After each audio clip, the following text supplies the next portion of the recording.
So, my name is Avigbor. I'm from Israel. We're here today because I decided to write a book. And it was important that I wrote this book for so many reasons, but one of the main reasons was because I decided to take accountability, take control of my life, and figure out why I ended up in the situations I ended up in. And I wanted to know what made me who I am. And it was important that I just went back to the beginning and decided to just look at my whole journey as a whole and realize why I became the person I am and why I made some of the decisions I made. So I wanted to take accountability for them, and um, and I wanted to stop feeling guilty and criticizing myself over things that is over and they're past, and I wanted to set myself free. And the only way for me to do that was to take accountability and take control of my life right now. I feel like it's time. Do I fear what people may think about what I'm saying? No. Part of me wants to, but no. I got to a point where I decided that I don't I don't care. I don't want to care about what other people think and feel. And that's always been the issue for me, is because in the past I always cared about what people thought about what I did, what I said, how I did something. And this is the reason why I wanted to write this book, because I wanted to break out of just that place of always worrying about how somebody feels about what I did. And what I did, I mean, it's over, it's in the past, there's nothing I can do about it, so why am I going to worry about it? Why am I going to worry about it? The whole point of this was just to tell my story, and hopefully it could relate to someone else probably feeling the same way I felt. I mean, I had to not only worry about, how my family was going to take things, my parents, but it was also a whole community of people that I did not want to let down. And that was just too much pressure. And it's like, after all this time, I still felt that kind of pressure. And I don't want to anymore. It's like, I don't want to feel like that. So I need to say what I need to say.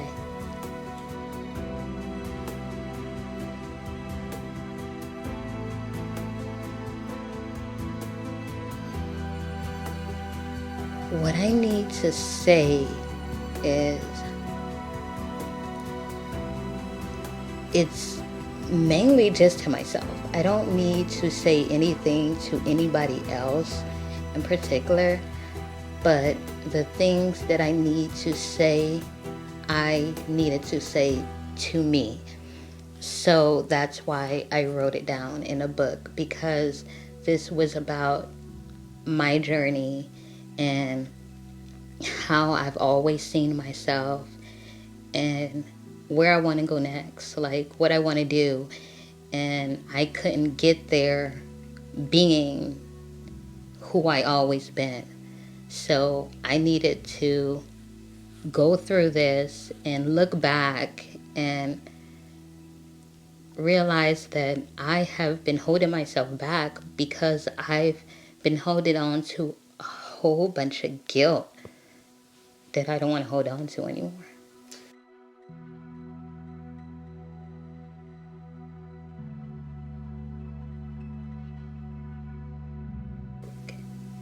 The advice I would give somebody else if they were holding on to past guilt would be to just start by loving yourself. Like, just start there. Because when you love who you are, and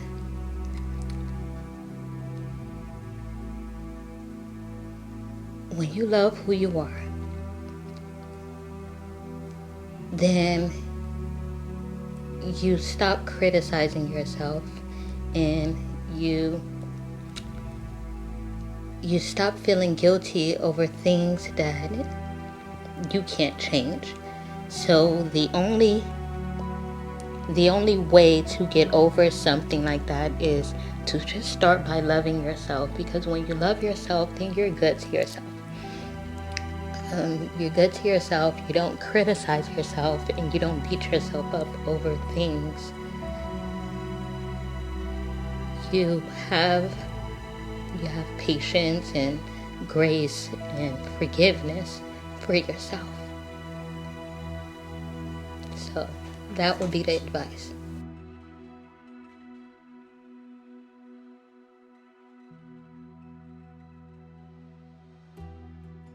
Growing up in Israel, in the Hebrew Israelite community, it's a little bit hard to explain if you didn't grow up in this environment. But overall, it's like growing up in it's like growing up with a million parents and a whole lot of siblings. Everybody is watching you. Everybody is family. You speak to everyone. Everybody know who you are. They know your family. And it's just like having a really big extended family. But it also is very there are a lot of restrictions. So you grew up in this controlled environment where your whole life is basically already, I don't know, kind of set out for you. It's like not so much individuality in it. Whereas, we grew up all wearing very long clothes, everything made out of natural fibers. We grew up all vegan, so all my friends and everybody I knew were vegan. We also, had our own private school. We were, we prayed every morning. We say the 10 Commandments, and the Shema, Hear, O Israel, whatever prayer that is in Hebrew, and it's crazy because there's so much love there, but then you also feel like it's kind of hard to break free of it because this is all you know. And then you realize that you're not only trying to make your parents proud, it's a whole community that's looking at you and watching you and, cheering for you, but also you don't want to let anybody down. And it's really, I don't know, there's so much love in it. And then there's also just, I don't know, it's just something that it's kind of hard to to trying to figure out who you want to be in this environment, because you, like I said, you want to make everybody proud, and there's a way of doing everything, and there's also a lot of things you cannot do. Growing up, from the size heel you could wear to the size, earrings you can wear at a certain age, to, how tight your clothes could be, or, wearing a slip under your clothes. Like, we would get checked for our slips.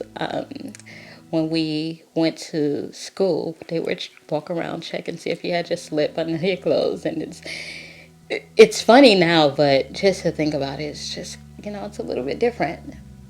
And this is not your parents asking you these things. These are just, the community as a whole. And you also get punished the same way. Yeah. If you do something, there's also public punishment, and everybody knows about it. You don't hide. Like, there's no way to hide from anybody in this kind of environment. Nothing gets away from you.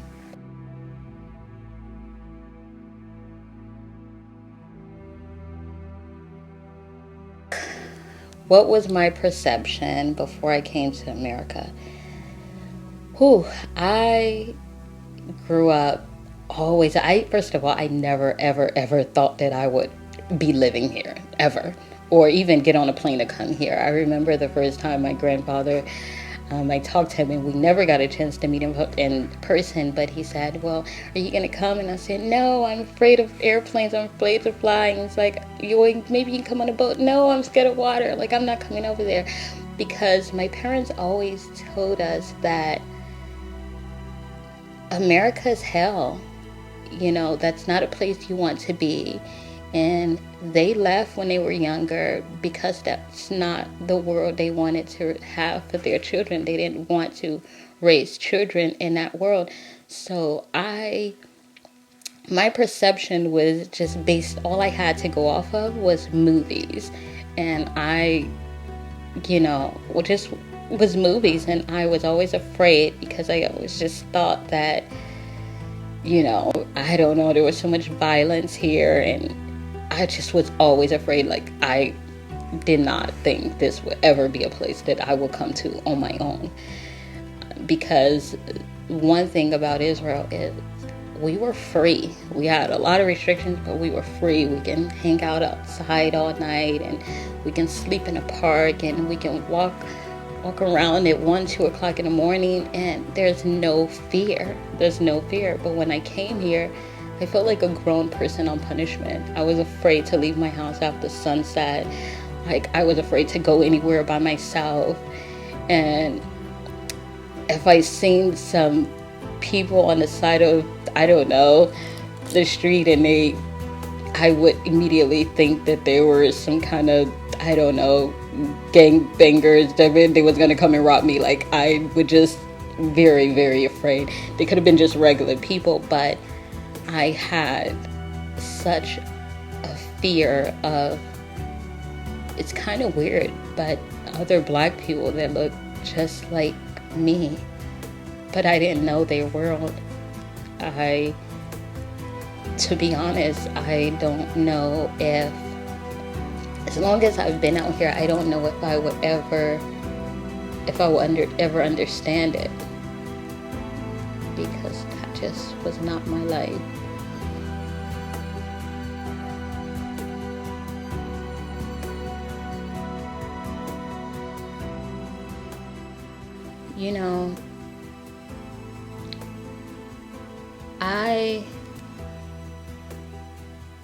I always just look at people around me that have gone through things way worse than I've ever gone through, and that survived, and they're thriving, they're living their lives, and I'm like, why am I complaining? Like, I have so much to be grateful for, and especially coming here. Like, we thought that we had it really bad, and then I come here and I see things that I've never experienced. You know, I just have so much to be thankful for. So I choose just to keep going. Like, why not? As long as I'm here, there's another opportunity for me to make things better, for me to change, for me to grow, for me to realize what my purpose is.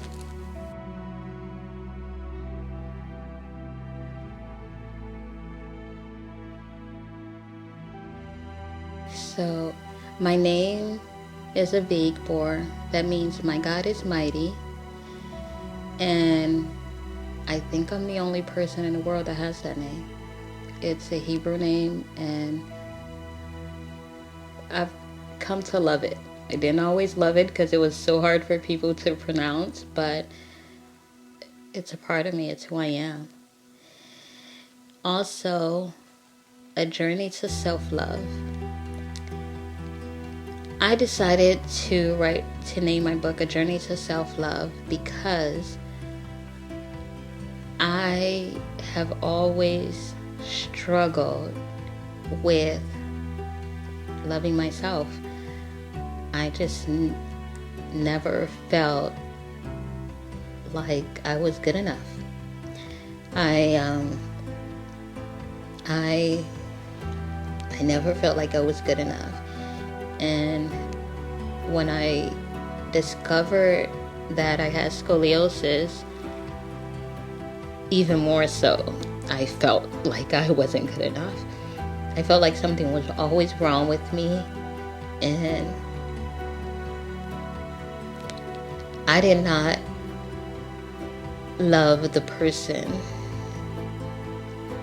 I did not love who I was, and I didn't think nobody else would either. I've struggled my entire life trying to figure out how to love myself. And it wasn't until I became a mom, and I I love my baby so much. I think I loved her more than I've ever loved anybody, including myself. So one day I asked her, when she was 1 year old, I said, "Ira, who loves you?" And I tell her I love her all the time. Like, hundreds of times in a day, I'm just like, "I love you." And her response to me was, "Ira." And for 1 second, I was a little bit offended because I'm like, "But I love you." But Ira loved Ira. And then I asked myself the same question, and I realized that my answer would never have been that simple. I would have thought about everybody else who I thought loved me. But I don't think I would have ever gotten to say, "I love me." I would never have thought of that. And in that moment, I realized that I had been manipulating others my entire life. I felt like if I loved them, if I gave them everything, if I showed them how much I loved them and I gave them everything, that they would love me back the same way. And then when I had my daughter, and I realized I was doing the same thing to her. I was giving her all this love in hopes that she would give it back to me, but I wasn't willing to give it to myself. And that's when I decided that I wanted to give myself the love that I was expecting from other people. And that was the only way love would ever make sense to me, is if I truly realized how I could give that love to myself. And then maybe, just maybe, it would mean something when somebody else gave it back to me.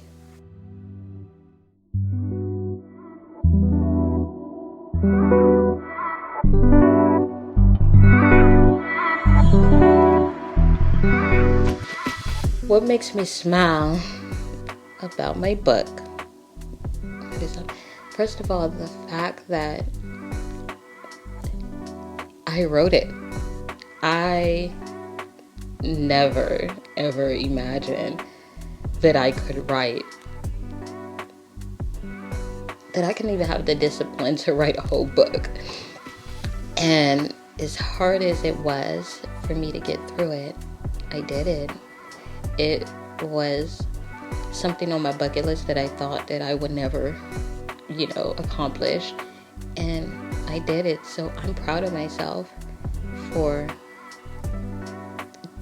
getting through something and, starting and finishing something that absolutely terrified me.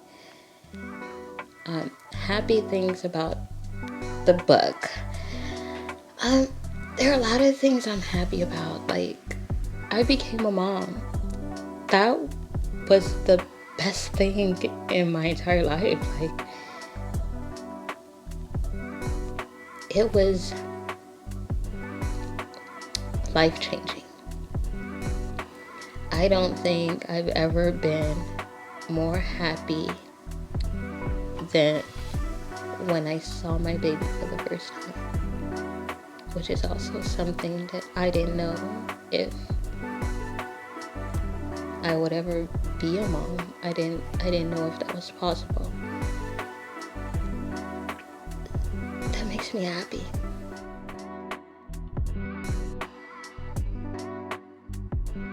People are allowed to think whatever they want to think. They're allowed to have their opinions. They're allowed to feel how they want to feel. It's okay. I'm okay with people having difference of opinion than I do. This book was not about anybody else. It was only about me. It's not, yes, sometimes you have to tell a little bit of somebody else's story to explain your journey, but it's not about anybody else. It's only about me and how I got through things in life and what I was feeling. And most people don't know who I am. I spent majority of my time trying to basically hide from everybody. I think I even hid from myself. So this would be the first time someone gets a glimpse into who I am, how I feel, what I think about things, and just my journey, because you think you know somebody, but you really don't. You don't know why. You don't know. You don't know them. So this is me saying who I am, taking accountability for why I am the way I am, but also just telling my story. And it is not about anybody. I don't want to hurt anybody. I'm not trying to offend anybody. It has nothing to do with nobody else other than me freeing my own self and getting to a place where I'm comfortable being who I am.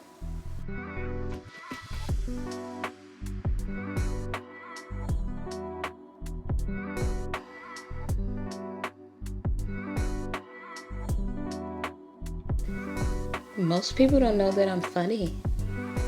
Like, they don't know that I'm funny. I like to joke. Everybody think I'm very, very serious. I mean, that's how I've been portrayed for a long time, but I'm really funny. I even did a little comedy skit last year. It was really cool, but yeah, I have jokes and nobody gets to see that.